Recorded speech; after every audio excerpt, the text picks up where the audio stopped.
नमस्कार, मैं रचना शर्मा। चढ़ती कला टाइम टीवी देख रहे सभी दर्शकों का स्वागत करती हूं। आप देख रहे हैं उत्तर प्रदेश के विशेष समाचार। तमिलनाडु के कुन्नूर में क्रैश हुए हेलीकॉप्टर में सीडीएस विपिन रावत और उनकी पत्नी समेत 13 सैन्य अधिकारियों की मौत हो गई है। देश के पहले chief of defence staff general Vipin Rawat के निधन पर यूपी के मुख्यमंत्री योगी आदित्यनाथ ने शोक जताया है। मुख्यमंत्री योगी आदित्यनाथ ने ट्वीट किया है कि तमिलनाडु के कुन्नूर में दुर्भाग्यपूर्ण हादसे में सीडीएस जनरल विपिन रावत और उनकी धर्मपत्नी का निधन अत्यंत दुखद है। जनरल रावत एक उत्कृष्ट सैन्य अधिकारी के रूप में हमेशा याद किए जाएंगे। उनका असामयिक निधन राष्ट्र के लिए अपूर्णीय क्षति है। उन्होंने आगे कहा कि प्रभु श्री राम से प्रार्थना है कि दिवंगत आत्माओं को अपने परम धाम में स्थान व शोकाकुल परिवारों को यह दुख सहने की शक्ति दे। ओम शांति। सीएम योगी ने इस हादसे में सैन्य अधिकारियों व कर्मियों के निधन पर भी दुख व्यक्त करते हुए कहा कि असमय दिवंगत हुए मां भारती के कर्मनिष्ठ सपूत राष्ट्र की स्मृतियों में सदैव जीवित रहेंगे। मेरी संवेदनाएं शोकाकुल परिजनों के साथ हैं। प्रभु श्री राम दिवंगत आत्मा को परम धाम में स्थान दें। बता दें कि साल भर पहले 3 दिसंबर 2020 को chief of defence staff general Vipin Rawat Gorakhpur आए थे। वह महाराणा प्रताप शिक्षा परिषद के संस्थापक सप्ताह समारोह के मुख्य अतिथि बने थे। इस दौरान उन्होंने छात्रों को जीवन का खास मंत्र भी दिया था। सीडीएस विपिन रावत जहां पहुंचते ही वह सीधे गोरखनाथ मंदिर पहुंचे थे, जहां उन्होंने सीएम योगी से मुलाकात कर गुरु गोरखनाथ के दर्शन किए थे।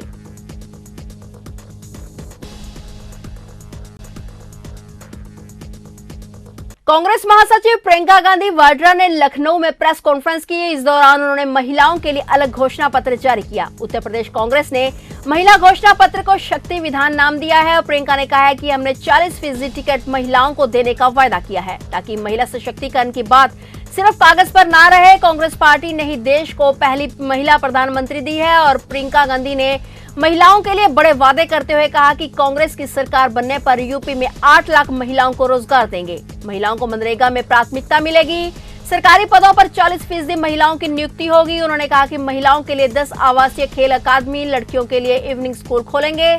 प्रियंका ने महिलाओं के लिए फ्री बस सेवा का भी वायदा किया। घोषणा पत्र में प्रियंका गांधी ने बड़े वादे करते हुए ये भी कहा कि महिलाओं को सस्ता ऋण, कामकाजी महिलाओं के लिए 25 शहरों में छात्रावास, 10,000 मानदेय, सहायता समूह को 4% पर ऋण और राशन दुकानों में 50% का संचालन महिलाओं द्वारा किया जाएगा। इतना ही नहीं, वाड्रा ने यह भी कहा कि स्नातक में नामांकित लड़कियों को स्कूटी मिलेगी। महिलाओं को हर साल 3 गैस सिलेंडर मुफ्त मिलेंगे। परिवार में पैदा होने वाली प्रत्येक बालिका के लिए एक एफडी बनाई जाएगी। उन्होंने ये भी कहा कि हमने पुलिस बल में 25% महिलाओं को नौकरी देने की घोषणा की है।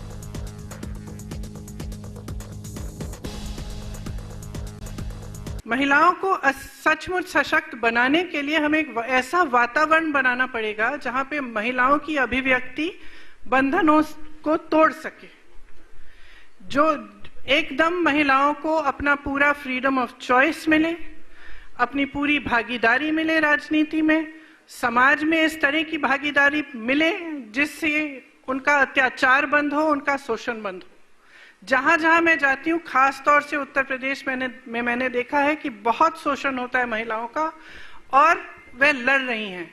ये बात नहीं है, ये महिलाओं की लड़ने की बात ये पहली बार हम नहीं कर रहे हैं, ये आपसे ही उभरी है। और यहाँ पे जो हमने 2 सालों से जो काम मैंने यहाँ किया और मैंने देखा कि जहां जहां मैं गई वहां पे महिलाएं अपने हकों के लिए लड़ रही हैं। खास तौर से जो नौजवान महिला है वो सहना नहीं चाहती है, वो सहने में कोई उसके का ग्लोरिफिकेशन नहीं होना चाहिए। वह अपने हक के लिए आज लड़ने को तैयार है और लड़ेगी। उस भावना से हमने ये घोषणा पत्र बनाया है ताकि लड़ने में हम मदद करें, समर्थन दें और महिलाओं को हम पूरी तरह से सशक्त बनाएं।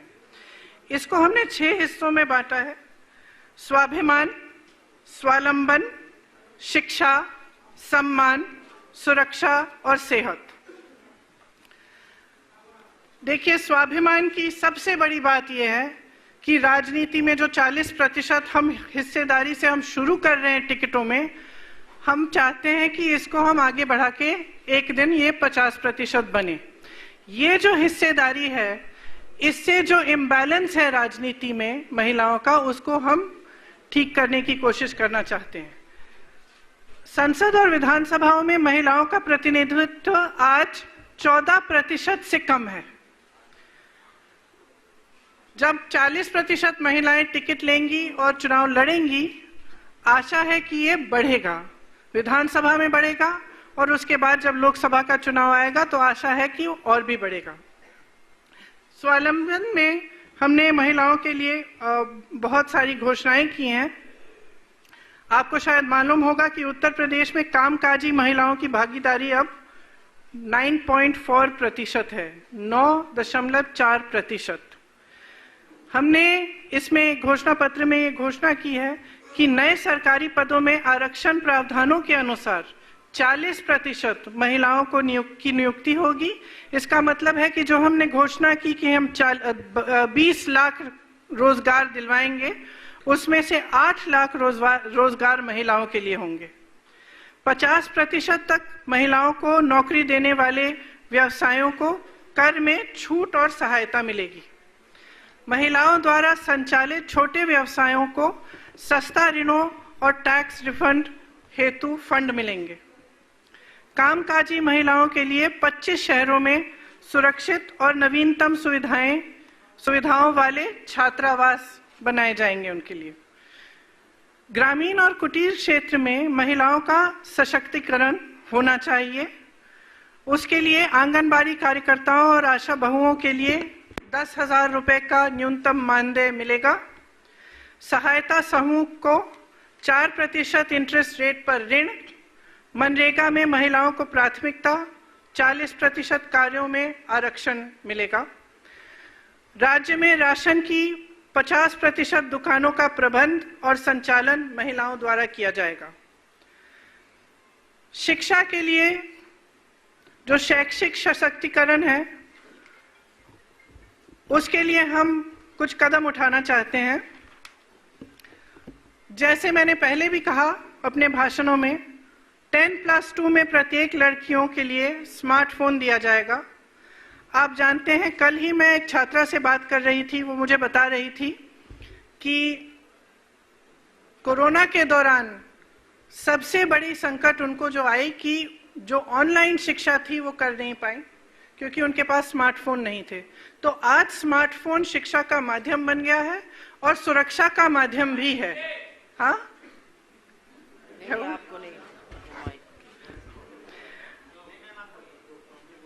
अच्छा, सॉरी। तो 10+2 की छात्राओं को स्मार्टफोन मिलेगा। जैसे मैं कह रही थी, ऑनलाइन शिक्षा में सुविधा मिलती है और सुरक्षा के लिए भी ये बहुत महत्वपूर्ण बन गया है। इसी तरह से स्नातक में जो नामांकित प्रत्येक लड़कियों को स्कूटी मिलेगी। राज्य भर में वीरांगनाओं के नाम पर 75 दक्षता विद्यालय शुरू किए जाएंगे। ये हर जिले में होंगे। इसमें महिलाओं को दक्षता के लिए प्रशिक्षण और तरह तरह की ऐसी चीजें सिखाई जाएंगी जिससे वे सशक्त बन पाएं। महिलाओं पर केंद्रित विशेष रोजगार की एक्सचेंज बनाई जाएगी। राज्य भर में महिलाओं द्वारा प्रबंधित और संचालित संध्या विद्यालय भी होंगे। खासतौर से ये जो अर्बन सेंटर्स हैं और शहरों में हैं, ये यहाँ लगवाए जाएंगे जहाँ पर महिलाएं शाम को आकर पढ़ाई कर सकेंगी और इनके लिए जो सुरक्षा की सुविधाएं हैं उनको हम अच्छी तरह से बनवाएंगे। आपको शायद पता होगा कि कोरोना के कारण माध्यमिक स्तर की 1 करोड़ छात्राओं ने शिक्षा छोड़ी यूपी में। 2014 में शिक्षा के बजट में लगातार कटौती हुई है। 2014 के बाद से बेटी बचाओ बेटी पढ़ाओ का 60% बजट सिर्फ विज्ञापनों में खर्च किया गया है। इसीलिए मैं कहती हूँ कि महिलाओं के सशक्तिकरण की बात जो है सिर्फ विज्ञापनों में रह चुकी है और महिलाओं को जिस तरह से भागीदार बनाना चाहिए उस तरह से बनाने की कोशिश भी नहीं रही है। ये इसलिए कि सब राजनीतिक दल ये पहचानते हैं कि अगर इस देश की सारी महिलाएं अपनी शक्ति को पहचानें और उस शक्ति को एक राजनीतिक शक्ति में बदल दें तो ये देश बदल सकता है। हमीरपुर जिले में 5 महीने पहले युवक की संदिग्ध अवस्था में मौत के मामले में आक्रोशित परिजनों ने बैनर लगाकर रोड जाम कर दिया। मौत से आक्रोशित परिजनों ने रोड जाम के दौरान निकलने वाले वाहनों पर लाठी डंडों से तोड़फोड़ शुरू कर दी। मौके पर मौजूद पुलिस ने प्रदर्शनकारियों के डंडे छीनकर मामले को शांत कराया। आक्रोशित परिजनों का आरोप है कि पुलिस द्वारा युवक की मौत पर कोई कार्रवाई नहीं की जा रही है।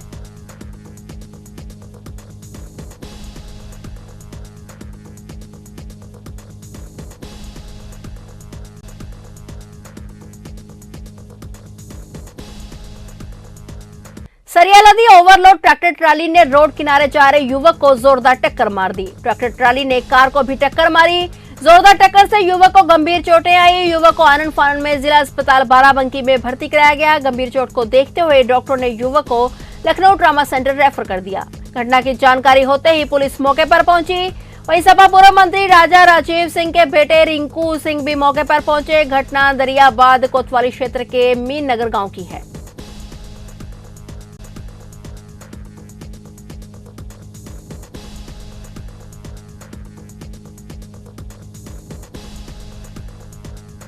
गाजीपुर में एंटी करप्शन की टीम ने लेखपाल को 10,000 का घूस लेते हुए रंगे हाथों गिरफ्तार कर लिया है। लेखपाल रमेश सोनकर देवकली ब्लॉक के बरहपुर गांव का लेखपाल है। ईसोपुर निवासी योगेंद्र यादव ने सरकारी नाली के नापी के लिए काफी दिनों पहले सैदपुर तहसील में प्रार्थना पत्र दिया था, परंतु लेखपाल नापी के लिए 20,000 रुपए मांग रहा था, परंतु शिकायतकर्ता ने गरीबी का हवाला देते हुए 10,000 पर मामला तय किया। उसके बाद एंटी करप्शन वाराणसी को इसकी शिकायत की गई थी और पूर्व योजना के तहत एंटी करप्शन की टीम ने लेखपाल को पैसे लेते रंगों हाथों गिरफ्तार कर लिया। सनाफ फेकू यादव, ग्राम ईशुपुर, थाना नंदगंज, जनपद गाजीपुर द्वारा 29/11/21 को अपने सरकारी नाली की पैमाइश और अतिक्रमण हटवाने के नाम पर जो है हटवाने के लिए जो है जिलाधिकारी सैदपुर गाजीपुर को एक प्रार्थना पत्र दिया गया था, जिस पर एसडीएम महोदय द्वारा राजस्व निरीक्षक और एसओ नंदगंज को संयुक्त रूप से निस्तारण करने हेतु जो है निर्देशित किया गया था। शिकायतकर्ता द्वारा जो है वो प्रार्थना पत्र फिर जो है क्षेत्रीय लेखपाल रमेश सोनकर के पास पहुंचा, तो रमेश सोनकर से लेखपाल साहब से शिकायतकर्ता ने संपर्क किया, तो उन्होंने जो है 20,000 रुपये की मांग किया था पैमाइश हटाने के लिए, पैमाइश करने के लिए, अतिक्रमण हटवाने के लिए। तो उसने अपने गरीबी का हवाला वाला दिया। उसके बाद कहे कि 10,000 रुपया से कम में नापी नहीं हो पाएगी। इस बात की शिकायत वो आके हमारे यहाँ 6/11/21 को 6/12/2021 को भ्रष्टाचार निवारण समिति की वाराणसी इकाई पर एक शिकायती प्रार्थना पत्र दिया, जिस पर जो है आज दिनांक 8/12/2021 को आवश्यक कार्रवाई करते हुए इंदिरा उच्चतर माध्यमिक विद्यालय नंदगंज में लेखपाल रमेश सोनकर को 10,000 रुपया रंगे हाथ 10,000 रुपया लेते हुए रंगे हाथ गिरफ्तार किया गया और नंदगंज में जो है विधिक कार्रवाई की जा रही है। पूरा मामला नाली का मामला है। वही क्या है, कैसे है? नाली का मामला है। 2 साल से उसमें लटके हुए हैं। उधर में कई बार दरखास्त दिया गया, नापने की बात हुई और हिला हवाली करते चले गए। लोग परेशान रहे, कई लोगों का पानी बहता है। इसके बाद इस बार जब वो खेतिहर परेशान किया, नाली नाप ले कि हमने जब दरखास्त दिया, हमारा नाम योगेंद्र यादव है, गाँव ईसोपुर का रहने वाला हूँ। जब दरखास्त दिया, कागज़ इनके पास आया तो ये 20,000 की मांग किए। हम कहे भाई इतना तो नहीं हो पाएगा, क्योंकि सभी लोगों का पानी बहता है, कहाँ से होगा। किसी तरह से करते कराते कहे 15,000, कम से कम 15,000 कर दो। तो हम कहे कि इतना नहीं कर पाएंगे, हम 10,000 तक व्यवस्था करवा देंगे। तो ये 10,000 की व्यवस्था करके आज उनको दिए। कहाँ पे शिकायत कहाँ की है? हाँ, शिकायत तो हम किए। जब ये कहे तो हम सोचे कि जब उनको पैसा नहीं देंगे, हाथ पकड़वाए। वो भ्रष्टाचार निवारण विभाग वाराणसी। बहराइच में शॉर्ट सर्किट से लगी आग के कारण दिव्यांग की दुकान जलकर खाक हो गई। बीच शहर में लगी आग से अफरा तफरी का माहौल बन गया। ये आग टेलर की दुकान में लगी थी, जिसे समूची दुकान जलकर खाक हो गई। वहीं आग बुझाने की कवायद में बशीरगंज चौकी पुलिस व स्थानीय लोग लगातार लगे रहे। इसके अलावा मौके पर पहुंची फायर ब्रिगेड टीम ने आग पर कड़ी मशक्कत के बाद काबू पाया। गुलाबीर कॉलोनी निवासी दिव्यांग करीम ने सरकार से मदद की गुहार लगाई है। करीम नाम है हमारा, टेलर की दुकान थी और शॉर्ट सर्किट से दुकान जल गई हमारी। और विकलांग आदमी हैं हम, और सब कस्टमर का कपड़ा था, लगन का कपड़ा अच्छा खासा है। तकरीबन 3 लाख से ऊपर का नुकसान हो गया हमारा। पूरा मशीन सब चल रही, काउंटर पूरा। क्या चाहते हैं? सरकार से मदद चाहते हैं। फिलहाल उत्तर प्रदेश के विशेष समाचारों में इतना ही। तब तक के लिए देखते रहिए चढ़ती कला टाइम टीवी और मुझे दीजिए इजाजत। धन्यवाद।